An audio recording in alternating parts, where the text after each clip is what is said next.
Ini adalah episode kelima. Pada 4 episode sebelumnya, kita sudah menjawab 7 dari 10 argumen yang selama ini membuat kita yakin bahwa bumi berbentuk bola.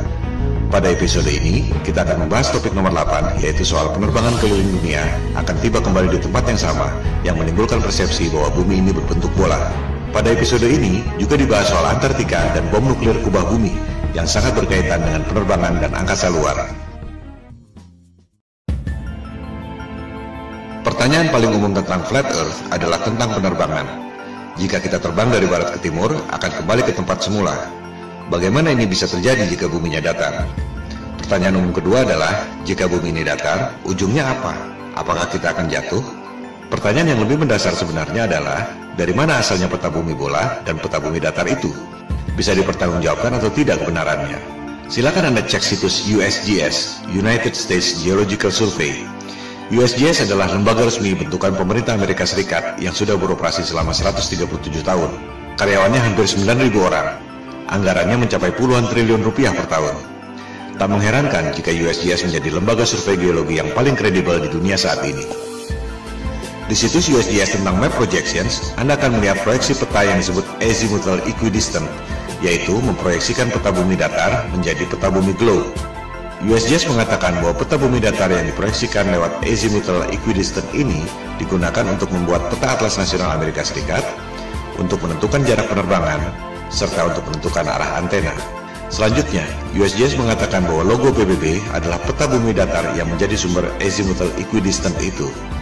Ini adalah bukti yang tak terbantahkan. Pada referensi lain, di Wikipedia, diterangkan bahwa peta bumi datar yang diproyeksikan dengan metode azimuthal equidistant ini membuat berbagai jarak pada peta bumi bola menjadi benar secara proporsional.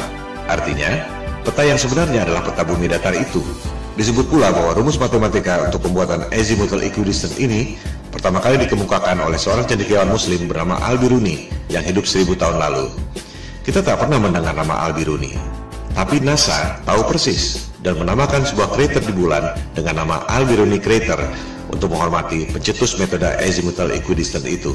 Jadi jelas sekali bahwa menurut USGS, peta bumi datar adalah dasar pembuatan peta bumi bola.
Yang mungkin Anda tidak perhatikan adalah horizon bumi selama Anda terbang.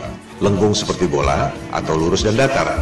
Berikut adalah time-lapse dari penerbangan Airbus 380 yang direkam pada penerbangan dari LA ke Frankfurt sejauh 9.370 km. Rekaman dilakukan dengan kamera biasa, bukan fisheye lens yang membuat semua tampak lengkung. Mari kita lihat apakah horizon bumi itu lengkung atau datar.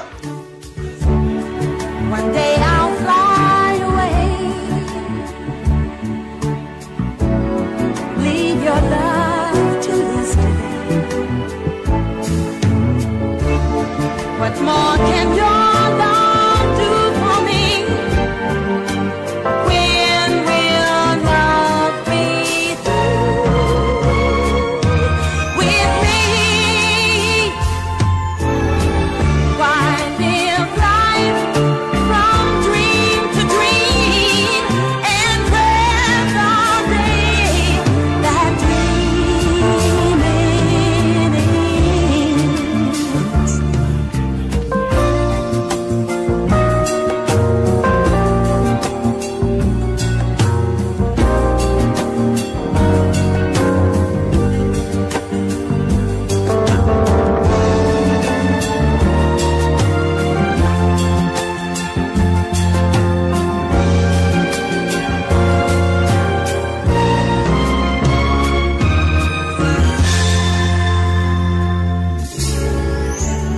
Kembali pada perbandingan kedua peta, tempat-tempat di dekat pusat lingkaran, yakni kutub utara, secara proporsional jaraknya sama.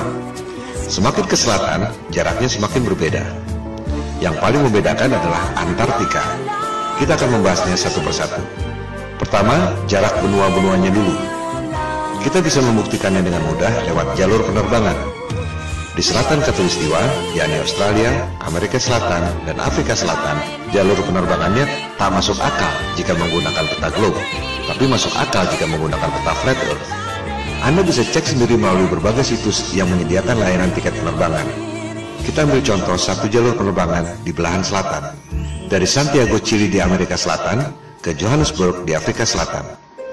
Jika kita ambil jarak lurus di peta globe, memakan waktu 12 jam penerbangan. Tapi, jika Anda cek di situs-situs tiket penerbangan, rute tersebut tidak ada. Dari Santiago, harus mampir dulu di Senegal, baru ke Johannesburg. Memakan waktu 19 jam penerbangan. Rute itu tampak tidak masuk akal. Tapi, jika menggunakan peta flat earth, menjadi sangat masuk akal karena merupakan garis lurus. Menarik bukan? Kita ambil jalur lain lagi di selatan. Dari Johannesburg, Afrika Selatan, ke Sydney di Australia Selatan. Jika kita ambil jarak lurus di peta globe, memakan waktu 11 jam penerbangan.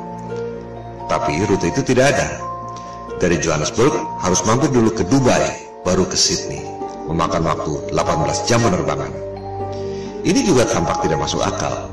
Sementara, jika menggunakan peta flat earth, rute Johannesburg, Dubai, Sydney hampir lurus. Mana yang lebih masuk akal buat Anda? Kita ambil contoh ketiga. Sekarang dari Sydney, kembali ke Santiago, Chili. Jadinya keliling dunia, tapi di bagian selatan Khatulistiwa. Menurut keterangan USGS tentang azimuthal equidistant yang sudah dijelaskan tadi, seluruh jarak di selatan Khatulistiwa pada peta globe memang tidak benar karena jaraknya makin jauh dari pusat lingkaran, yakni kutub utara. Kita lihat, pada peta globe, dari Sydney ke Santiago, Chili, jika menggunakan garis lurus memakan waktu 15 jam. Rute itu juga tidak ada. Dari Sydney, harus transit dulu ke LA, baru kemudian ke Santiago. Total 27 jam. Sangat tidak masuk akal. Jika menggunakan peta flat earth, rute Sydney, LA, Santiago itu memang hampir seperti garis lurus. Mana yang lebih masuk akal buat Anda? Ini semua adalah indikasi, reasonable doubt, bahwa ada kecurigaan yang beralasan, bukan bukti nyata bahwa rutenya salah. Sebab orang bisa saja mengatakan karena masalah komersial, yaitu transit untuk ambil penumpang. Tapi tetap saja, sebagaimanapun mengambil penumpang, tak akan dilakukan jika rutenya tidak masuk akal. Bukti yang agak telak adalah berita di Daily Mail 13 Oktober 2015 lalu. Pada penerbangan China Airlines dari Bali ke LA, seorang wanita melahirkan di pesawat pada ketinggian 30.000 kaki atau 9,2 km. Pesawat terpaksa melakukan pendaratan emergency di Alaska. Sangat mengherankan bukan? Dari Bali ke LA mendarat emergency di Alaska. Pada peta globe, rutenya seperti ini.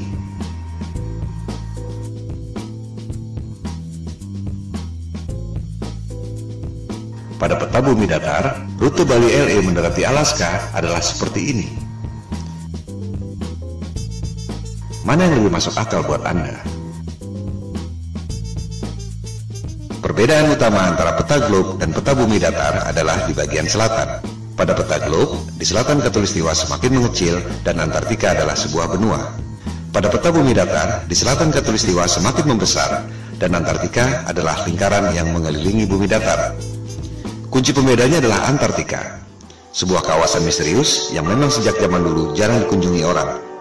Bukan hanya karena dingin dan ombak yang ganas, melainkan juga karena sistem navigasi, termasuk kompas, tidak berjalan dengan baik di Antartika. Tercatat Vasco da Gama, penjelajah asal Portugis yang dalam tanda petik menemukan Maluku dan Timur Timur di abad ke-16. Namun upayanya gagal karena cuaca buruk terus-menerus dan jarum kompas tidak menentu. Suatu hal yang wajar mengingat jaraknya jauh dari pusat lingkaran bumi, yakni kutub utara, yang merupakan medan magnet yang menarik jarum kompas ke arah utara.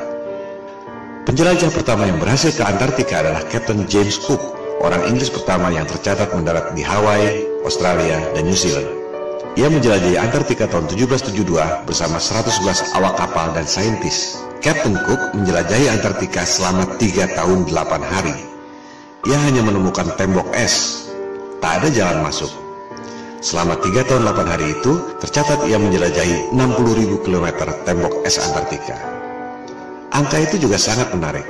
60.000 km adalah 1,5 kali panjang ekuator bumi.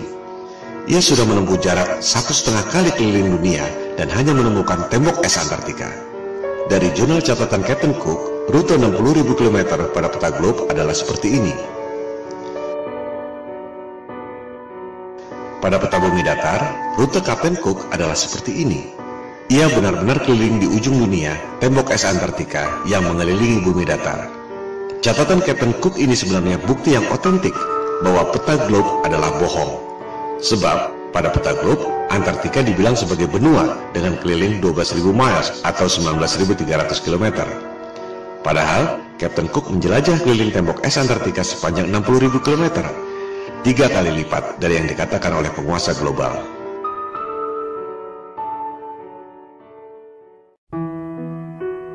Tokoh paling penting dalam penjelajahan Antartika adalah Admiral Richard E. Byrd. Ini adalah orang yang sangat kredibel. Perwira Angkatan Laut pemegang Medal of Honor, medali tertinggi dalam militer Amerika Serikat. Ia tercatat sebagai orang pertama yang terbang ke kedua kutub, kutub utara dan kutub selatan. Byrd tercatat sebagai admiral termuda dalam sejarah militer Amerika Serikat. Ia diangkat sebagai admiral pada usia 41 tahun. Admiral Byrd pertama kali menjelajah Antartika tahun 1928-1930 dengan 2 kapal laut dan 3 pesawat udara. Byrd kembali menjelajah Antartika tahun 1934. Yang kedua kali itu, ia sendirian, 5 bulan di Antartika. Penjelajahan Antartika ketiga dilakukan tahun 1939-1940, di mana Admiral Byrd ditugaskan oleh pemerintah Amerika Serikat. Yang paling fenomenal adalah penjelajahan keempat tahun 1946-1947 setelah Perang Dunia Kedua yang terkenal dengan nama Operation High Jump. Admiral Byrd ke Antartika membawa pasukan militer lengkap, 13 kapal laut termasuk kapal induk dan 29 pesawat terbang termasuk helikopter. Ekspedisi Antartika terbesar sepanjang sejarah umat manusia sampai sekarang. Operation High Jump menimbulkan banyak pertanyaan dan spekulasi. Untuk apa membawa pasukan sebanyak itu? Ancaman apa yang mereka khawatirkan sampai harus membawa pasukan sebesar itu? Tujuan yang sesungguhnya tidak terungkap sampai sekarang. Sebagai perwira militer, Admiral Byrd tutup mulut, tak banyak bicara soal itu. Dokumentasi Operation High Jump sempat beredar. Terlihat Admiral Byrd menemukan wilayah di Antartika yang sama sekali tidak ditutupi salju, yang sangat memungkinkan adanya kehidupan.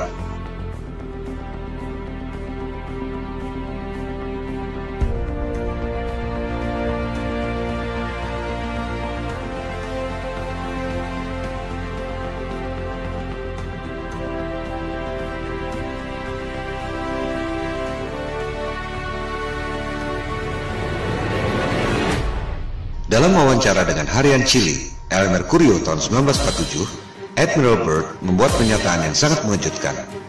Ia mengatakan, Amerika Serikat perlu mengambil tindakan defensif terhadap serangan udara musuh yang datang dari kutub. Musuh yang mana? Mengapa dari kutub? Teka-teki yang tak terjawab sampai sekarang. Ekspedisi kelima Admiral Byrd ke Antartika dilakukan tahun 1956-1957, dikenal dengan nama Operation Deep Freeze, untuk membangun 3 pangkalan militer di Antartika. Berikut ada cuplikan wawancara TV yang langka dari Admiral Byrd tahun 1957. A television journal of the important issues of the hour. Our very distinguished guest for this evening is Admiral Richard E. Byrd. I must say that Admiral Byrd, our guest tonight, is not only our greatest living explorer, but he's been an inspiration to countless Americans. Admiral Byrd, you've been to both the North Pole and the South Pole. Is there any unexplored land left on this Earth? But strangely enough, there's left in the world today an area as big as the United States that's never been seen by a human being. And that's beyond the pole on the other side of the South Pole.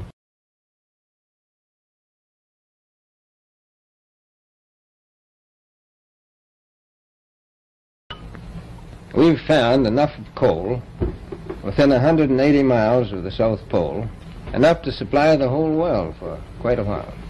So we think there's oil there, and there's evidence, probably uranium there. Ada 3 hal yang sangat penting yang perlu dicatat dari pernyataan otentik Admiral Byrd. Pertama, Antartika kaya sumber daya alam. Ada batu bara, minyak, dan kemungkinan uranium. Kedua, ada wilayah sebesar Amerika Serikat yang belum pernah dilihat oleh manusia. Letaknya melampaui atau di belahan lain Antartika. Ketiga, dari clipping koran di Chile tahun 1947 setelah Operation High Jump, dikatakan ada kemungkinan serangan udara musuh yang datang dari Antartika. Ketiga hal ini adalah teka-teki yang luar biasa. Pertama, dunia pertambangan, dimanapun ada sumber daya, pasti akan disambangi dan digali. Selama ada nilai ekonomi, menghasilkan keuntungan, perusahaan pasti berebut. Udara dingin sama sekali bukan hambatan. Di Kutub Utara, kita tahu ada banyak perusahaan tambang yang beroperasi. Australia misalnya, yang berada di belahan bumi selatan, memiliki pertambangan di Kutub Utara, tapi tidak di Antartika. Tak ada satupun perusahaan pertambangan yang menggali sumber daya di sana. Padahal jelas-jelas Admiral Byrd mengatakan ada sumber batu bara yang cukup untuk memasok seluruh dunia selama beberapa tahun. Byrd checks position by the sun compass. The glacier signals the South Pole itself.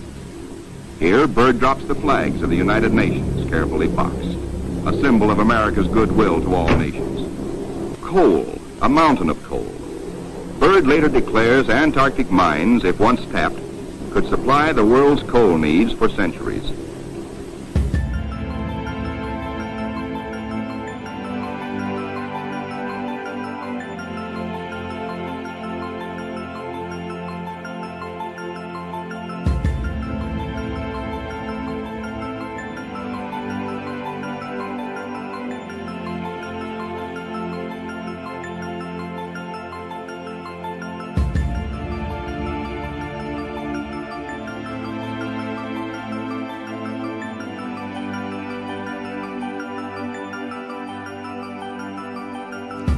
Apakah ini berkaitan dengan pernyataannya bahwa ada kemungkinan serangan udara musuh dari Antartika?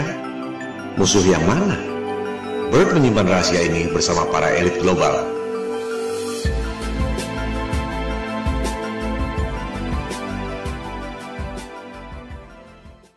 Kedua, dikatakan ada wilayah sebesar Amerika Serikat yang belum pernah dilihat oleh manusia, letaknya beyond, on the other side, Antartika. Jelas sekali ia tidak bicara dengan menggunakan peta bumi globe. Sebab, jika terbang melewati Antartika, seharusnya kembali pada 3 benua yang terletak di selatan. Apakah Australia, Amerika Selatan, atau Afrika Selatan? Tapi Byrd mengatakan, jika kita terbang melewati Antartika, justru sampai ke benua lain yang belum pernah dilihat oleh manusia. Tak mungkin jika menggunakan peta globe. Sekali lagi, Admiral Byrd adalah tokoh yang kredibel. Admiral termuda sepanjang sejarah militer Amerika Serikat, pemegang Medal of Honor. Dan kita semua melihat dan mendengar sendiri dari mulutnya, bukan berita hoax atau salah terjemahan. Artinya, informasi ini adalah data yang kredibel, bahwa jika kita melewati Antartika, kita akan menemukan dunia lain, benua yang belum terpetakan. Pada peta bumi datar, yang dipetakan memang hanya sebatas tembok es Antartika yang mengelilingi bumi datar. Tak ada yang tahu apa yang ada di seberang tembok es itu. Kebanyakan orang berpikir bahwa di tembok es itu ada kubah celestial yang tidak kelihatan. Tapi, menurut Byrd, masih ada benua lain di seberang sana. Apakah ini berkaitan dengan pernyataannya tentang ancaman serangan udara musuh dari belahan Antartika? Yang sangat menarik, di Library of Congress, Perpustakaan Kongres Amerika Serikat, Anda dapat menemukan peta seperti ini. Peta itu ditemukan di sebuah kuil di Jepang yang dibuat sekitar 1000 tahun lalu. Kita lihat, yang bulat di tengah itu adalah peta bumi datar, yang juga merupakan logo PBB. Lingkaran putih adalah tembok es Antartika. Di bagian luarnya ada lusinan benua-benua sebesar Amerika. Apakah ini yang dimaksud oleh Admiral Byrd? Kalaupun benar, apakah benua-benua itu ada penghuninya? Manusia atau bukan? Itukah yang dimaksud Byrd sebagai kemungkinan serangan udara musuh dari belahan Antartika? Jangankan pergi ke bulan, Mars, atau Jupiter. Di belahan selatan bumi saja masih banyak yang tidak kita ketahui.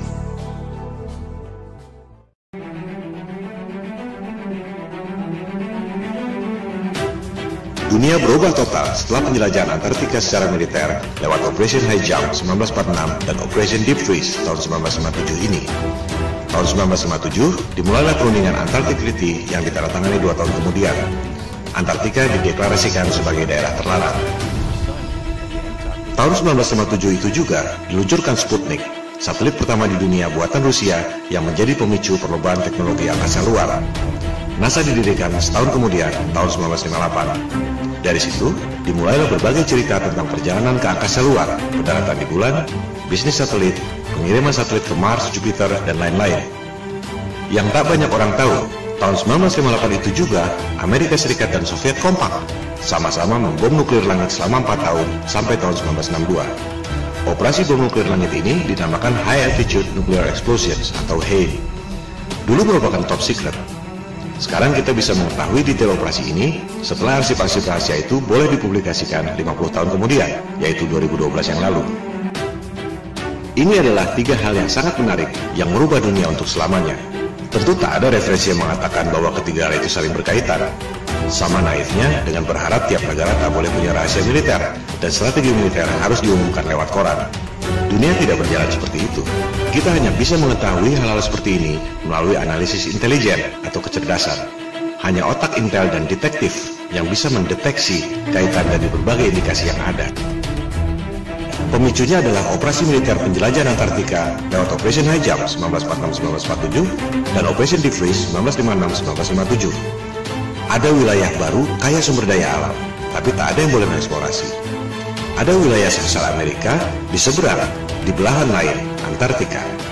Ada kemungkinan serangan udara lawan yang datang dari belahan Antartika. Lantas, apa yang dilakukan? Ada 3 hal. Politik, tutup Antartika melalui Antarctic Treaty 1957 yang ditandatangani 1959. Tak ada orang yang boleh lewat Antartika. Militer, Amerika Serikat dan Soviet kompak, sama-sama membom nuklir langit selama 4 tahun. High Altitude Nuclear Explosions 1958-1962. Ada tirai celestial, medan elektromagnetik, langit, atau apapun namanya yang tak mempan di bom nuklir selama 4 tahun. Propaganda, penjelajahan angkasa luar, Sputnik yang memicu berdirinya NASA. Padahal Amerika Serikat dan Soviet sama-sama tahu ada tirai celestial yang tak mempan di bom nuklir selama 4 tahun. Tak ada roket yang bisa melewatinya. Kita akan membahas ketiga hal ini secara detail dengan bukti-bukti yang otentik dan kredibel. Langkah politik menutup Antartika dan langkah militer pemboman nuklir langit dibahas pada episode 5 ini. Langkah berikutnya, propaganda penjelajahan angkasa luar dibahas pada episode 6, NASA Hollywood.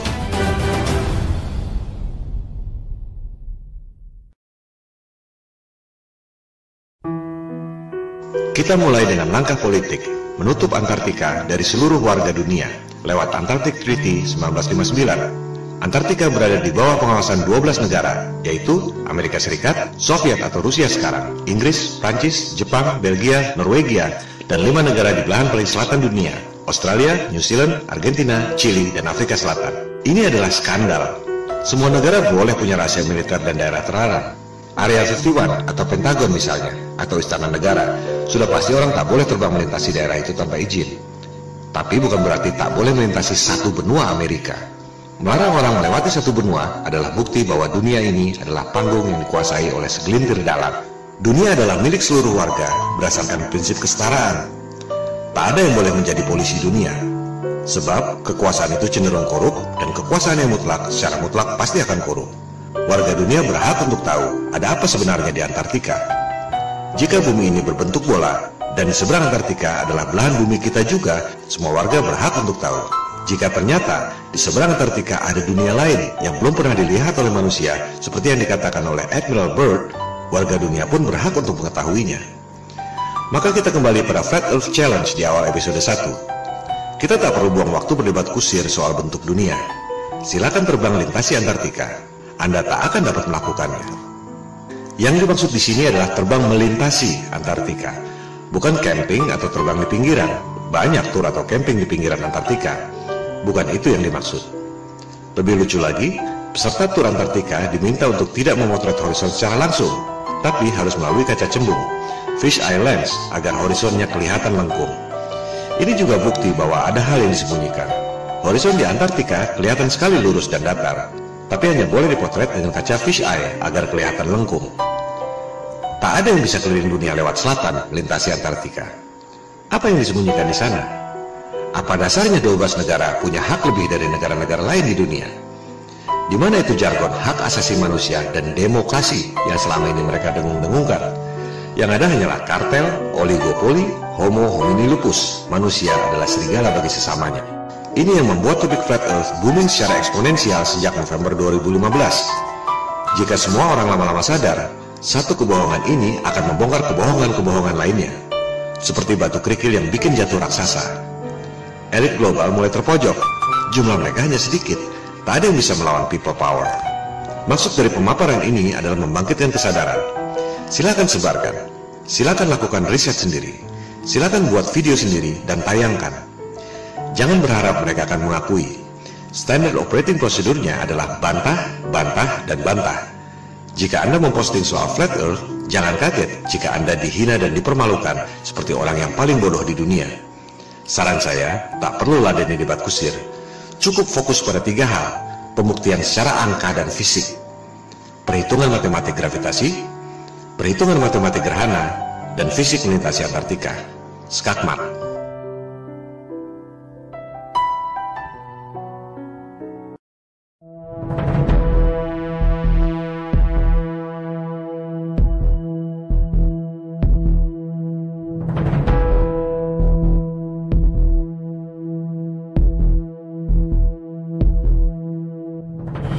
Di luar kisah-kisah drama Perang Dingin, Amerika Serikat dan Uni Soviet sebenarnya kompak melakukan operasi militer gabungan. Penjelajahan Antartika yang terakhir, Operation Deep Freeze 1956-1957 oleh Amerika Serikat dan Soviet. Tak lama kemudian, di tahun 1957 itu juga, Soviet meluncurkan satelit pertama di dunia, yakni Sputnik. Fungsi Sputnik sebagai satelit bisa dibilang tak ada apa-apanya. Sebuah bola dengan diameter 58 cm dan hanya membunyikan sinyal yang tak penting. Yang signifikan adalah roketnya. Itu adalah kali pertama manusia bisa mengirim roket sampai ketinggian 577 km. Lebih dari setengah pulau Jawa ke angkasa. Amerika Serikat menyusul tak lama kemudian, mengirim roket berisi satelit Explorer tahun 1958. Amerika Serikat dan Soviet sama-sama tahu ada sesuatu di angkasa yang sangat serius. Kita hanya mendengar sedikit lewat fenomena Van Allen belt. Ada medan radiasi yang menutupi bumi. Keadaannya sesungguhnya jauh lebih serius dari itu. Begitu seriusnya, hingga Amerika Serikat dan Soviet sama-sama membom nuklir langit selama 4 tahun. Sebuah operasi militer yang sangat mahal yang tak mungkin dilakukan jika tidak benar-benar penting. Operasi ini disebut High Altitude Nuclear Explosions, disingkat HANE, dari tahun 1958 sampai 1962. Dulu top secret. Sekarang kita semua bisa mengakses informasi setelah rahasia tersebut dibuka ke publik 50 tahun kemudian, yakni tahun 2012 yang lalu.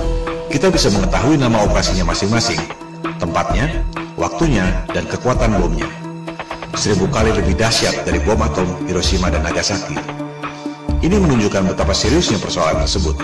Kita perhatikan nama-nama operasinya. Operation Dominic, Operation Fishbowl. Kita pahami dulu apa maksudnya. Melalui teknologi roket yang bisa mencapai ketinggian 577 km, Amerika Serikat dan Soviet sama-sama tahu bahwa ada tirai alias kubah celestial yang menutupi bumi. Kubah yang tidak kelihatan, tapi memiliki radiasi yang mematikan. Seperti perisai elektromagnetik dalam film Star Trek. Bahkan disebut impenetrable, tak dapat dilewati. Sungguh mengherankan, orang sampai sekarang masih percaya bisa pergi ke angkasa luar. Padahal jelas-jelas disebut ada perisai alami yang tak dapat ditembus. Ini yang dulu dikatakan oleh Ibnu Sina 1000 tahun yang lalu sebagai solid but transparent spheres, dan yang dikatakan oleh Nikola Tesla 100 tahun lalu sebagai celestial spheres. Untuk mudahnya, kita sebut saja kubah celestial atau kubah bumi. Elit global merasa kita ini seperti ikan dalam akuarium. Mereka mau menghancurkan akuarium itu dengan bom nuklir. Oleh sebab itu, operasinya disebut Operation Fishbowl.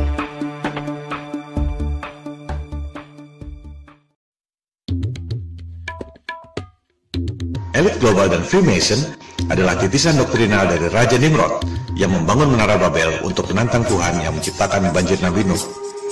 Mereka percaya bahwa yang namanya Paradise alias surga Firdaus adalah Atlantis, sebuah benua yang ditenggelamkan oleh Tuhan lewat banjir Nuh. Itu sebabnya Nimrod membangun menara Babel yang menjulang tinggi ke langit. Anda bisa mempelajari sendiri soal menara Babel ini pada Alkitab Taurat.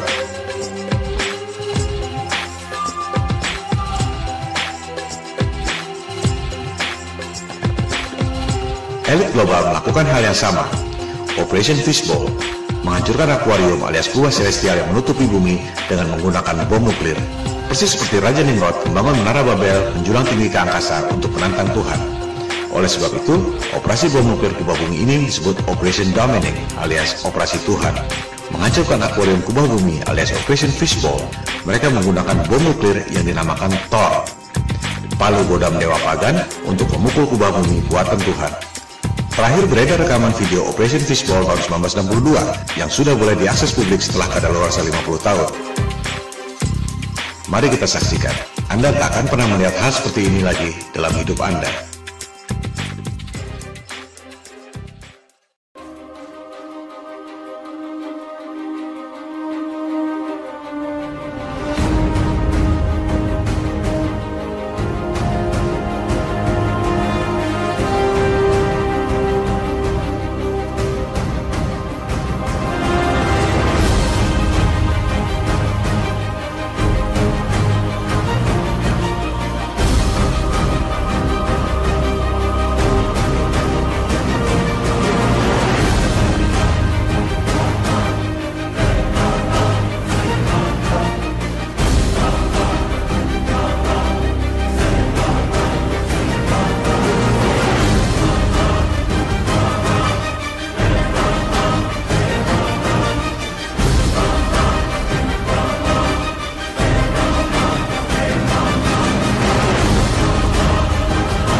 Amerika Serikat dan Soviet sama-sama membom nuklir selama 4 tahun, 1958-1962. Kubah celestial tak dapat ditembus. Amerika Serikat dan Soviet sama-sama tahu tak ada yang bisa pergi ke angkasa luar. Perlombaan angkasa luar, termasuk perjalanan ke bulan, adalah sandiwara, bisnis hoax, di mana elit global mendapat keuntungan yang luar biasa dari anggaran negara. Soviet bangkrut, dolar inflasi, rupiah kita lebih hancur lagi. Elit global tak akan mengakui ini. Mereka lebih baik membunuh daripada mengakui bahwa mereka bohong soal angkasa luar. Tak akan ada resolusi damai. Yang ada ialah people power. Mosi tidak percaya pada penguasa global yang membuat bangkrut semua negara di dunia lewat hutang-hutang dan financial engineering. Tentang space program yang dilakukan oleh Amerika Serikat, Rusia, China, dan lain-lain akan kita bahas pada episode ke-6 NASA Hollywood. Sementara kita tutup episode kelima yang membahas argumen ke-8 bumi bola. Penerbangan keliling dunia dari barat ke timur atau sebaliknya tidak membuktikan bahwa bumi ini berbentuk bola. Sebab perjalanan tersebut sebenarnya adalah seperti jangka yang mengelilingi pusat lingkaran, yakni kutub utara pada bumi datar.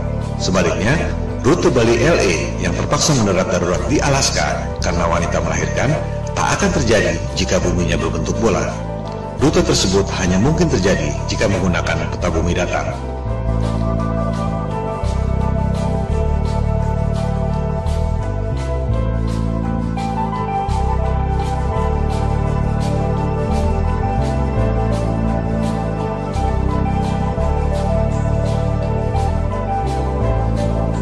Orang bisa terbang keliling dunia dari barat ke timur atau sebaliknya.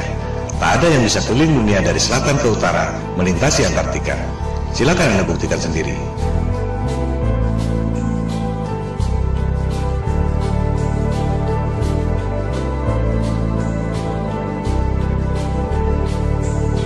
Hal ini membuktikan ada rahasia yang disembunyikan di Antartika. Antartika adalah salah satu rahasia kunci pada konspirasi bumi datar.